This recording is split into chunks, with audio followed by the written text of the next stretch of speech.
Well, hi everyone, this is Bob the Science Guy. I thought I'd take a few minutes and work on the Texas State Slide Rule Championship questions. We're going to do questions 6 through 10 tonight.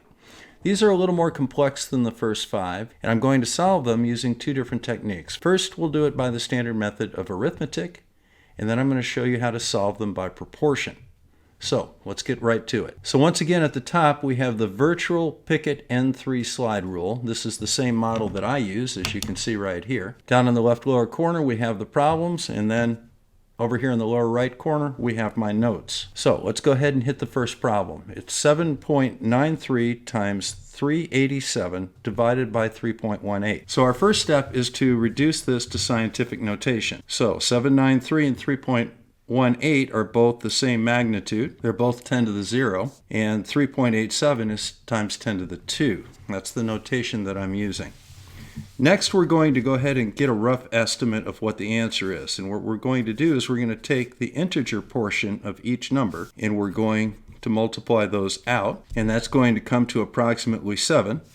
And because we've got 0 plus 2 minus 0, it's going to be times 10 to the 2. Now, our acceptable answers will be between 5 and 9 times 10 to the 2. So now let's go ahead and go to the slide rule and do this. And our order of operation is going to be that we're going to take the first number, we're going to divide it, and then multiply it. We use this cross pattern when we use the method of arithmetic. So let's go ahead and first we'll come out to 7.93. Okay, so there's 7.9.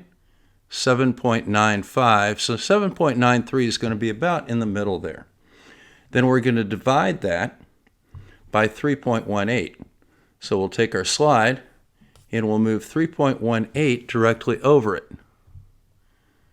Now 3.18 is going to be 1 hash mark shy of 3.20. So our intermediate result is over here, but our next result is going to be to multiply by 3.87.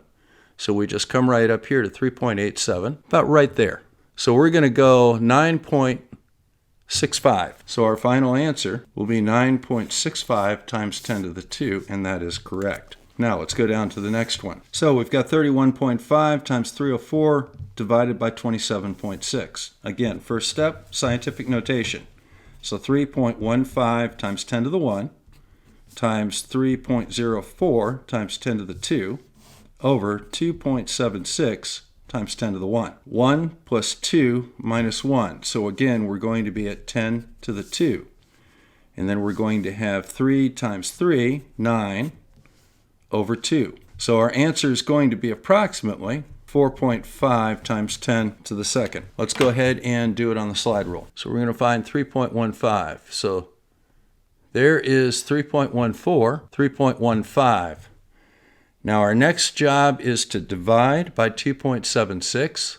So we come straight out to 2.76 and 276. So we need to go 3 small increments right there. Now we're going to multiply by 3.04. So we're going to come right out here to 3 and then come up 2. And it looks like our answer is going to be 3.48. Actually, it's a little bit less than that. 3.47 times 10 to the 2. And that is indeed the correct answer. Okay, so question number 8, 47.2 times 7.42 divided by 427. Again, first step, scientific notation. So our answer is going to fall in the range of 1 plus 0 minus 2. So it's going to be 10 to the minus 1. So that's going to be about 7. So let's take it up to the slide rule. Okay, our first number is 4.72, 47. And that middle number there is 475, so we're going to go probably about right there. Now we're going to divide it by 4.27. Once again, about 427, right about there. And then we're going to come out and multiply it by 7.42. So we're just going to come to 7. And there is 4,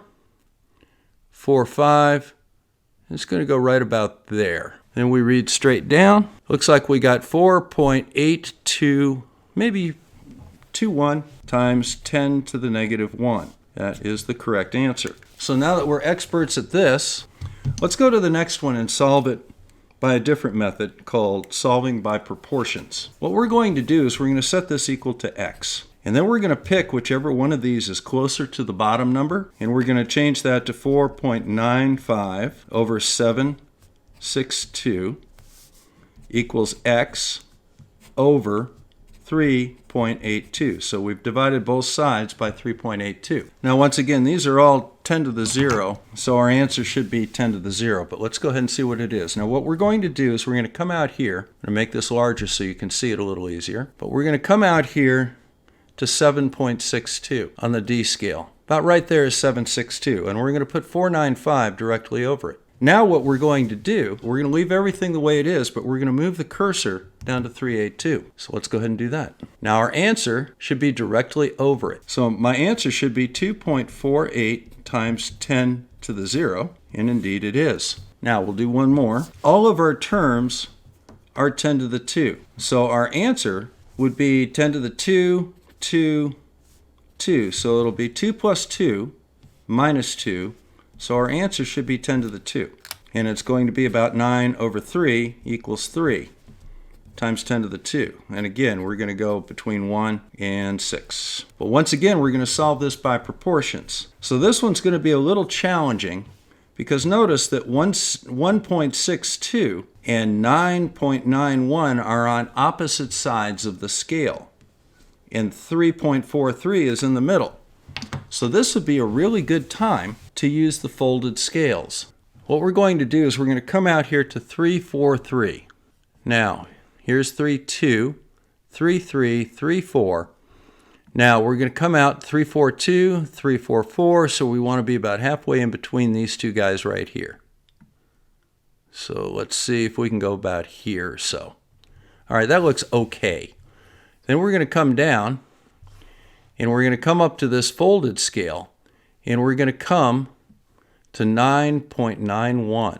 Now that is 9.9 right there, and I don't think that we're going to get any better than that. Now we come back down to the D scale, and we look for 1.67. Now we're going to come straight up. We're going to read off the folded C scale, and that will be where X is. And as you see here, it's 4.5, 6, 7, 8, and about 8.2. So that's going to be 4.82 times 10 to the 2. And that is the correct answer. Now just to finish up, these were a little more complex problems than 1 through 5, where we were just multiplying two numbers together. We used two different methods to come to a solution. Now the first one was the standard arithmetic method. So what we did was we reduced the equation to scientific notation. We established what the power of 10 was going to be. We came up with a rough estimate of our answer in an appropriate range. And that range was -2 to +3 from our rough estimate. And that was calculated from just using the integer portion of our equation. And then we solved by proportion, where we set the entire equation equal to x, and then we divided both sides by one of the two numerators, and we came up with a proportion to compare. And we even tossed in some use of one of the folded scales just for good luck. Now the next time we revisit this, we're going to be looking at some more complicated equations in questions number 11 to 15. So until then, give me a follow. This is Bob the Science Guy. See you again soon.